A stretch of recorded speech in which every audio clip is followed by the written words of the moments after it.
Good morning! So, for today's video ay magluto tayo ng vegetable soup para sa aking lolo at lola. Ito yung aking mga ingredients. Ipakita ko sa inyo. Yan. Yan guys. Ito ay ang almond. Ay, wag ko na tawag sa Pilipinas. Almond din ba? Almond. Sweet dates. Ang dilim ng camera ko guys. Sweet dates. Yung aking karne na may buto-buto na pinakuluan ko na. Kin-blanch ko lang guys para walang dugo. Yan ah. May laman din, may buto-buto. Yan. Kunti lang ang karne guys kasi dito hindi naman sila mahilig sa karne. Mostly yung gusto nila ay vegetables. And then ito ay patatas. Binalatan ko na siya para hiwain na lang, and then nagpakulo na ako ng tubig, ilagay lahat doon ang ingredients except lang sa sibuyas at saka sa kamatis kasi ito malambot din kaya pagluto na lahat ng mga sangkap, karne at saka carrot at saka patatas, pwede na natin ilagay ang kamatis at sibuyas. Ito ang panghuli para hindi sila madurog guys, sa huli ilagay. Dapat kasi may ano pa may mais, pero ito lang para make it simple.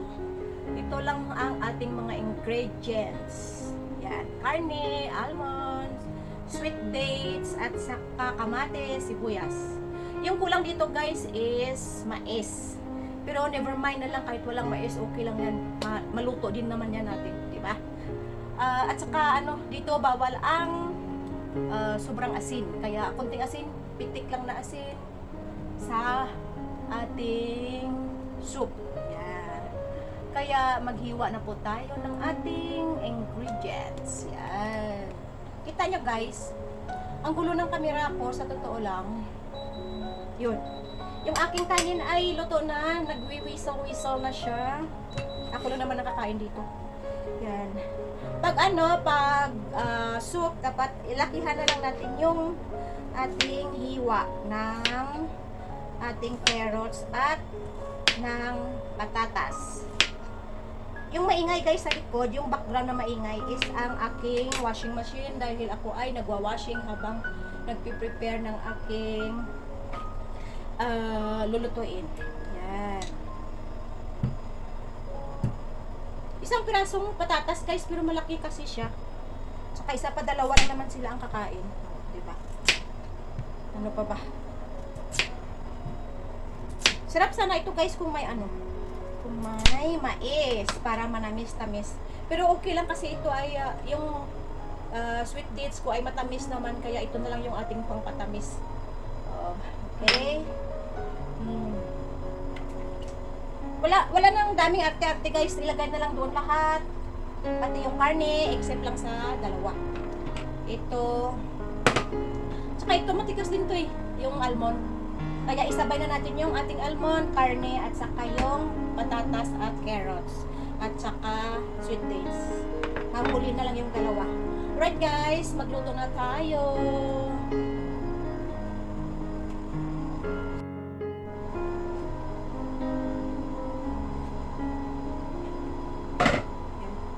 Kulo na ito guys, kulo na itong ating tubig na. Kaya ilagay na natin itong ating karne. Kamay-kamay na lang, malinis naman yung kamay ko. Saka yung almond. Wala na pala akong almond, naubos na. Saka ito.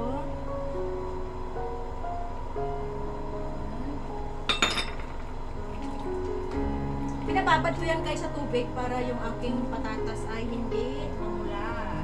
Yan. Lagay na natin sa tubig. Sa ating tubig na kumukulo, dandahan baka mapasok. Ayun. May pahugot pa.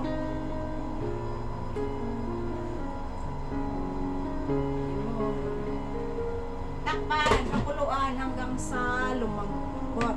Okay? Mamaya naman. Pakita ko mamaya kung ano nang itsura. Diba? Alright guys, habang pinapakuluan natin yung ating karne at saka yung ating gulay, hiwain natin yung ating kamatis. Yung kamatis natin guys is hiwain na natin ng 4 parts. Huwag nating liitan kasi pag ilagay natin sa soup, mabilis madurog, kaya dapat nga pag luto ng lahat, saka na lang natin ito ilagay. Panghuli ito guys para hindi sila hindi madurog. Alisin natin kasi yan madumi. Ganyan lang guys, lakihan lang ng hiwa. Yan, di ba? Depende sa inyo kung kayo lang bala mag-adjust kung marami kayong karne, marami kayong carrots at saka patatas. Siyempre, dagdagan rin yung kamatis, pero konti lang pang 2 tao lang ang kakain, kaya isang kamatis is enough. Enough na yung ito lang, 4 na hiwa. Yan. Tsaka ito, 4 din yata. Hala guys, parang nasira na siya. Sa sobrang tago ko siguro. Diba? Dapat dito hindi pula. Nakita nyo yung puti. Puti na malaki. Pero ito yung nabili ni Lula, kaya ito na lang ang ilagay natin. Ano ba yan? Yan. Yan, ingat guys, sa sobrang tago ko yan.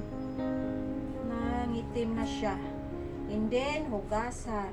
Hanggang loob yata. Yak. Nasira na yung sibuyas ko. Sa sobrang tago ko. Yun. Okay pa naman Tanggalin natin lang yung niya. Mahal pa naman ang sibuyas. Yan. Ganyan lang guys, dapat malaki din. Tingnan natin, baka may madumi pa. Yan guys, tanggalin lang yung niya. Ayan na, okay na. Sayang. Pero hindi naman natin pwedeng kainin yung yung tawag dito. Yung bulok. Dapat pala guys, pag once na nabuksan nyo na yung sibuyas or dapat ilutuin na lang kaagad, wag yung itago. Kasi daw yan ito daw yung tawag dito, naghahila ng mga mikrobyo. Kaya dapat pag once na nabiyak nyo na, ilutuin nyo na lang kaagad. Ubusin nyo na luto, wag nang itago-tago. Yan. Napad. Pwede hatiin yan.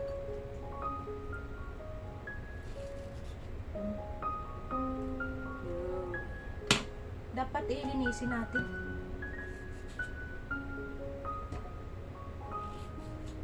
Sa sobra kong tago guys ng nasira siya. Akala ko kasi okay pa. Maling akala pala.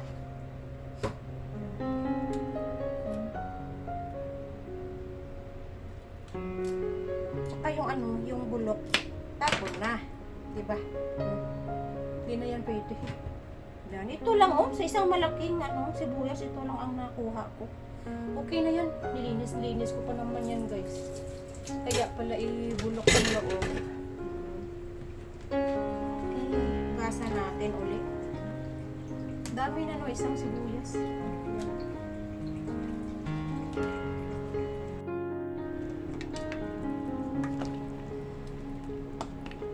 Yan na po ang ating vegetable soup. Yan. Continue lang tayo ng laga. Ilaga lang hanggang sa lumambot yung karne at ng mga gulay. Okay guys? Yan, takpan.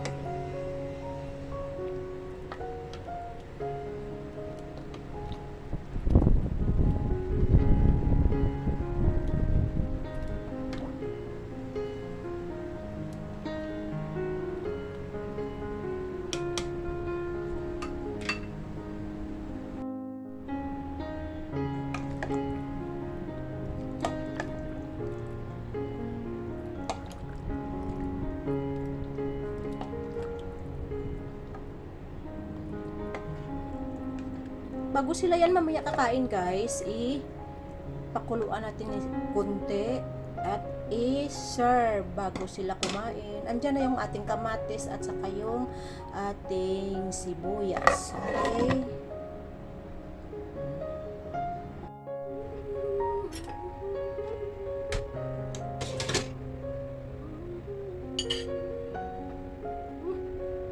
Luto na po ang ating paksiw.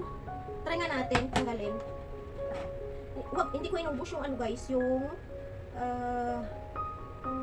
kanyang sabaw. Kasi para anuhin natin, isabaw natin sa ating kanin. Diba? Mamaya na yung gulay. Plaster natin sa ating lagayan. Okay. So, bango guys.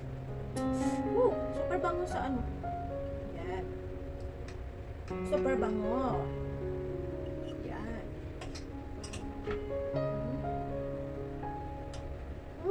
Bango siya. Makaparami tayo ng kain dito guys. Paparami tayo ng kanin.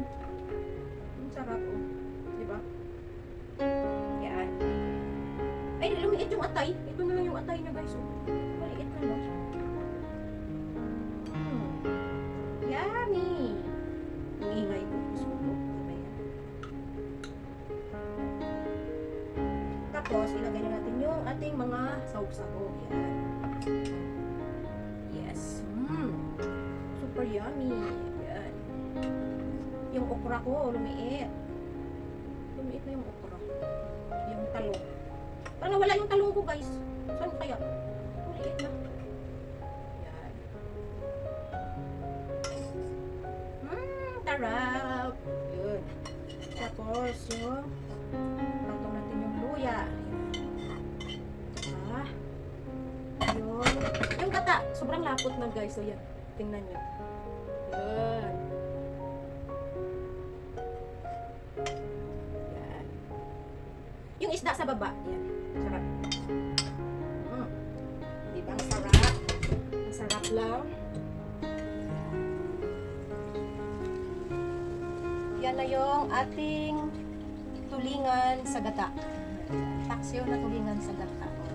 Sarap guys. Alright guys, kain po tayo.